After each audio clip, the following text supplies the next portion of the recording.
नमस्कार, आपका स्वागत है। आज हम एक ऐसे कमाल के रिसर्च पेपर के बारे में बात करने वाले हैं जो एआई के सोचने के तरीके को पूरी तरह से बदल सकता है। बात है एआई रीजनिंग को पहले से कहीं ज्यादा तेज, सस्ता और स्मार्ट बनाने की। तो चलिए सीधे इसमें डुबकी लगाते हैं। तो चलिए एक बहुत ही ज़रूरी सवाल से शुरू करते हैं। हम सब जानते हैं कि एआई कितने पावरफुल हैं, है ना? लेकिन क्या वो असल में एफिशिएंट हैं? कहीं ऐसा तो नहीं कि वो अपनी ज़्यादातर दिमागी शक्ति बेकार की चीज़ों पर बर्बाद कर रहे हों? अच्छा, इसको ऐसे समझिए। मान लीजिए कि एक एआई है जो एक भूल भुलैया को सॉल्व करने की कोशिश कर रहा है। वो क्या करता है? वो एक साथ 100 छोटे छोटे रोबोट्स को हर मुमकिन रास्ते पर भेज देता है।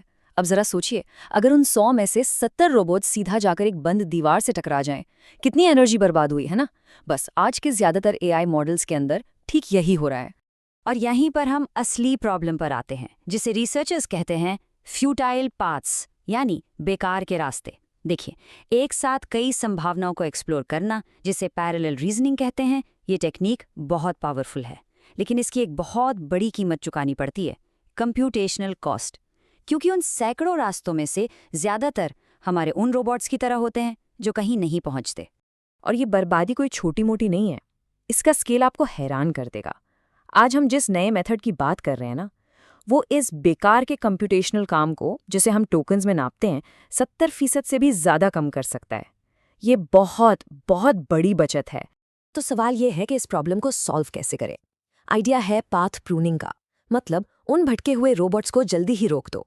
अब ये करने का सबसे अच्छा तरीका कौन सा है? ये जानने के लिए रिसर्चर्स ने पहले से मौजूद सारे तरीकों को स्टडी किया और उन्हें एक सिस्टम में जमाया। और ये टेबल देखिए, ये बहुत दिलचस्प है। उन्होंने सारे तरीकों को 2 पैमानों पर बांटा।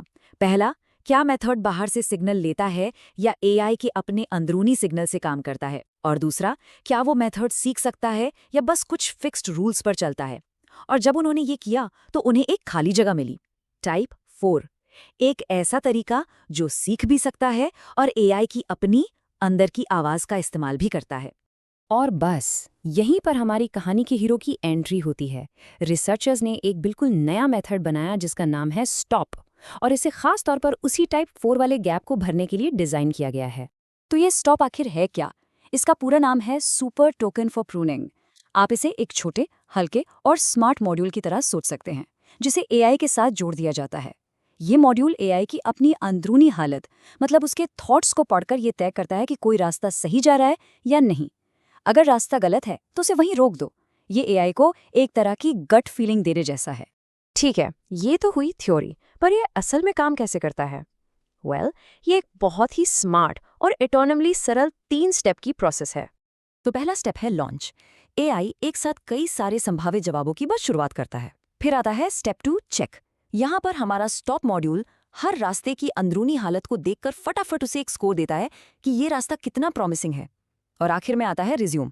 इसमें सिर्फ सबसे ज्यादा स्कोर वाले, सबसे अच्छे रास्तों को ही आगे बढ़ाया जाता है, बाकी सबको वहीं पर स्टॉप। सारी कंप्यूटेशन बच गई।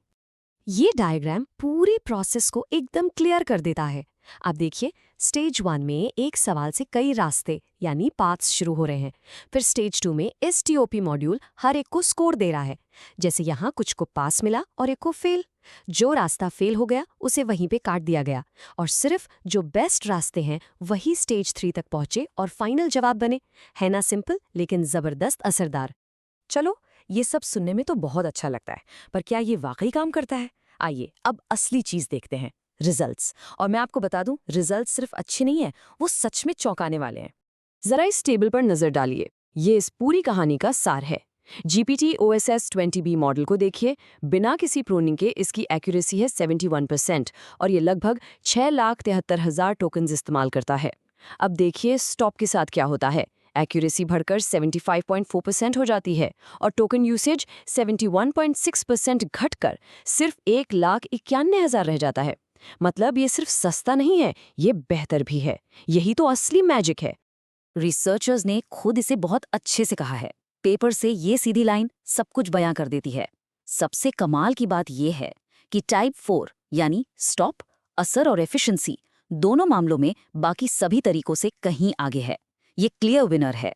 और इन चार्ट्स को देखिए, यहाँ हर ग्राफ एक अलग मॉडल या टास्क है, और वो हरी लाइन देख रहे हैं, वो है हमारा स्टॉप मेथड। ध्यान दीजिए कि वो कैसे हमेशा ऊपर और बाईं तरफ रहती है। इसका सीधा सा मतलब है कि आप जितना भी कंप्यूटेशनल बजट हॉरिजॉन्टल लाइन खर्च करें, स्टॉप आपको हमेशा ज्यादा एक्यूरेसी वर्टिकल लाइन देगा। ये रिसोर्सेज इस्तेमाल करने का एक कहीं ज्यादा स्मार्ट तरीका है। तो इन सब का क्या मतलब है? ये हमें एक बहुत ही जरूरी पॉइंट पे लाता है। एआई का भविष्य सिर्फ और बड़े मॉडल्स बनाने में नहीं है। ये रिसर्च दिखाती है कि हम उन्हें और ज्यादा स्मार्ट और एफिशिएंट बना सकते हैं। तो सवाल ये है कि एसटीओपी इतना अच्छा काम करता क्यों है? इसके 3 बड़े कारण हैं। पहला, ये जानकारी की किसी बॉटलनेक से नहीं गुजरता। ये सीधे एआई के अंदरूनी विचारों को पढ़ता है, सिर्फ उसके लिखे हुए शब्दों को नहीं। दूसरा, इन अंदरूनी विचारों में कॉन्फिडेंस और लॉजिक के बहुत गहरे सिग्नल होते हैं, जो फाइनल आउटपुट में अक्सर खो जाते हैं। और तीसरा, ये एआई को एक नया हुनर सिखाता है, सिर्फ अगला शब्द प्रेडिक्ट करने के बजाय अपने ही तर्क को परखना। और ये हमें एक आखिरी सोचने वाले सवाल पर छोड़ जाता है। क्या हो अगर एआई में अगली बड़ी क्रांति 10 गुना बड़ा मॉडल न होकर 10 गुना ज्यादा एफिशिएंट मॉडल हो? जरा कल्पना कीजिए कि उस ताकत से हम कितनी बड़ी और मुश्किल समस्याओं को हल कर पाएंगे।